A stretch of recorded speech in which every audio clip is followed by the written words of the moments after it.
Hai, Assalamualaikum. Saya Zul pada Aquaponik Malaysia. Dalam video kali ini saya akan share tentang satu masalah yang sangat serius dalam aquaponik ni, sampai ada yang buat keputusan untuk tak nak buat lagi aquaponik. Okey, masalah yang saya nak share hari ini adalah tentang masalah nyamuk dalam sistem aquaponik. Dan dalam video ni juga saya akan share macam mana cara untuk kita atasi masalah nyamuk dalam sistem aquaponik. Dan biasanya dalam hidroponik pun kita akan hadapi masalah yang sama. Okay, dan kaedah yang saya akan tunjukkan pada hari ini bukan saja untuk hidroponik, aquaponik saja. Kita juga boleh gunakan kaedah ni untuk swimming pool, ladang ternakan, dekat kebun, dekat mana yang kawasan yang ada masalah nyamuk. Dan dekat kawasan tempat tinggal kita pun, kalau dekat taman-taman perumahan kita ada masalah nyamuk, kita boleh gunakan kaedah yang sama. Dan kaedah yang saya akan tunjukkan nanti lebih efektif berbanding dengan kaedah fogging dan sebagainya. Tapi sebelum saya ceritakan dengan lebih detail tentang masalah nyamuk ni, kita kena pastikan dulu sama ada betul atau tak dalam sistem aquaponik kita ni ada nyamuk.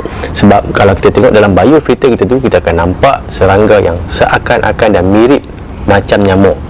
Kebiasaannya, serangga yang saya cakap tadi tu kita boleh nampak dalam kita punya biofilter dan juga dalam kita punya solid waste filter. Dan kadang-kadang dalam kita punya tangki ternakan pun kita akan boleh nampak serangga tu. Okey, ini contoh serangga yang saya maksudkan. Kalau kita tengok rupa dia memang mirip macam nyamuk, ada sayap, ada kaki dan memang terbang sama macam nyamuk. Paling banyak kita boleh nampak kebiasaannya dalam kita punya solid waste filter. Macam ni saya buat filter dengan kaedah radial flow filter, sebab dalam radial flow filter ni airnya lebih tenang kalau dibandingkan dalam kita punya biofilter. Dan kalau kita nampak ni pun ada yang tengah terbang ni memang nampak sama macam nyamuk. Okey, jadi sebelum kita mula menggelabah pasal masalah nyamuk ni, jadi eloklah kita kenali dulu serangga ni supaya kita tak tersalah anggap. Sebab ramai yang mula risau bila tengok dalam filter dalam sistem aquaponik nampak ada nyamuk.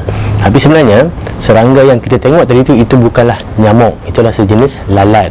Serangga yang saya maksudkan dan yang kita tengok tadi tu sebenarnya adalah mesh fly, dan mesh fly ni bukanlah sejenis nyamuk. Okey, ianya adalah sejenis lalat yang tidak membahaya dan tidak menggigit. Tapi kat Malaysia ni, walaupun ianya bukanlah sejenis nyamuk, tapi biasa dipanggil dengan nama nyamuk buta. Dan kalau kita tengok dengan lebih dekat, kita boleh nampak perbezaan antara rupa nyamuk dan juga mesh fly ni. Dan lagi satu, kalau nyamuk biasanya kita akan tengok ada jentik-jentik, tapi mesh fly ni tak ada jentik-jentik. Dan larva untuk mesh fly ni adalah red worm ataupun blood worm yang biasa kita jumpa dalam tangki ternakan, dan warnanya berwarna merah. Mesh fly ni dia tak berbahaya kepada manusia dan juga tak berbahaya kepada ternakan kita, sama ada ikan ataupun lobster, dan dia tak akan mengganggu sistem aquaponik. Okey, mesh fly ni memang suka dan cepat membiak dalam air yang bernitrin. Sebab tu kalau kita tengok dia banyak dalam filter kita, sama ada biofilter ataupun kita punya radial flow filter, sebab dia memang suka dalam air yang mempunyai nitrin yang tinggi. Mesh fly juga tak menggigit macam nyamuk, sebab kalau nyamuk biasanya akan menggigit, tapi mesh fly dia tak akan menggigit. Okey, pasal masalah mesh fly ni, kalau kita biarkan pun tak apa, tak ada masalah, sebab mesh fly pun tak bahaya kepada manusia. Tapi cuma kalau dah terlampau banyak, mungkin kita akan rasa terganggu. Okey, lagi satu bukan apa, yang tengok video ni pun kebanyakannya orang yang minat aquaponik, yang nak cuba buat aquaponik. Jadi sebab kalau kita minat aquaponik, so kita akan kaji apa masalah-masalah yang biasa ada dalam aquaponik. Tapi kalau orang yang mungkin tak buat aquaponik, dia tak tahu, dan dia tak akan ambil tahu sama ada benda tu nyamuk ataupun mesh fly. Jadi kita mesti pastikan yang sistem kita ni bebas daripada nyamuk dan juga mesh fly, supaya orang tak pandang serong pada kita. Sebab hidup kita ni berjiran, hidup bermasyarakat, kita kena jaga hati orang lain juga. Okey, kalau nak diikutkan, mesh fly ni sebenarnya bagus untuk sistem aquaponik, sebab kalau nyamuk kita ada jentik-jentik, kalau mesh fly kita akan ada red worm sebagai larva untuk mesh fly ni. Dan red worm ni dia punya cacing yang kecil berwarna merah tu boleh jadi sumber makanan kepada ternakan kita, terutama kalau jenis ikan-ikan yang bottom feeding, yang makan di dasar tangki. Sebagai contoh macam ikan keli, dan ada 2-3 jenis ikan lagi yang suka makan di bahagian bawah. Okey, untuk atasi masalah nyamuk dan juga mesh fly ni, saya gunakan mosquito dung. Mosquito dung ni memang produk daripada US, Dan dulu kalau saya nak beli mosquito dung ni, saya terpaksa order dekat Amazon.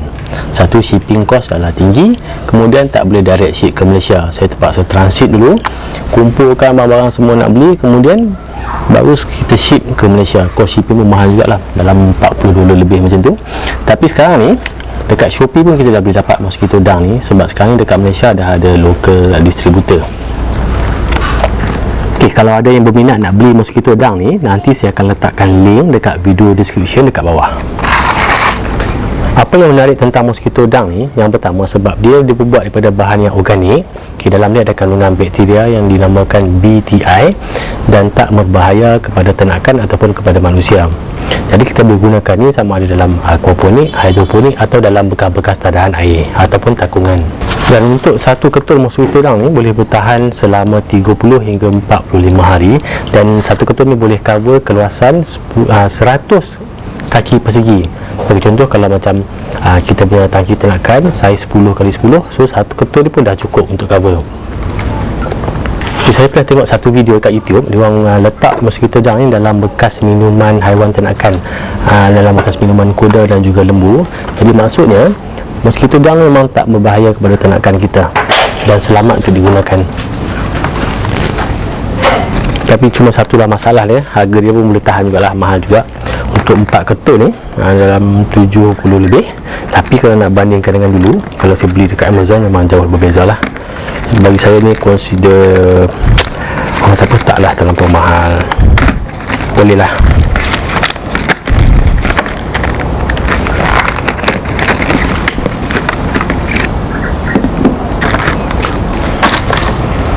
Macam saya cakap tadi, mosquito dung ni dibuat daripada bahan yang organik dan mengandungi bakteria BTI.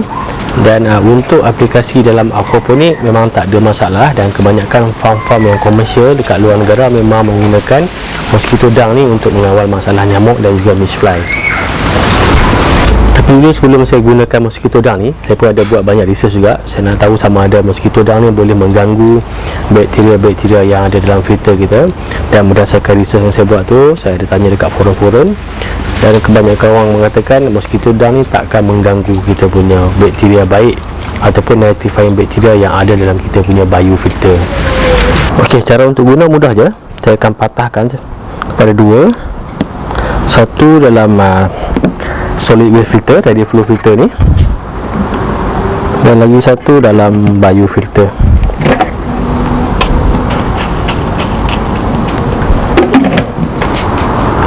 Okey, mosquito dung ni dia akan terapung macam ni, normal.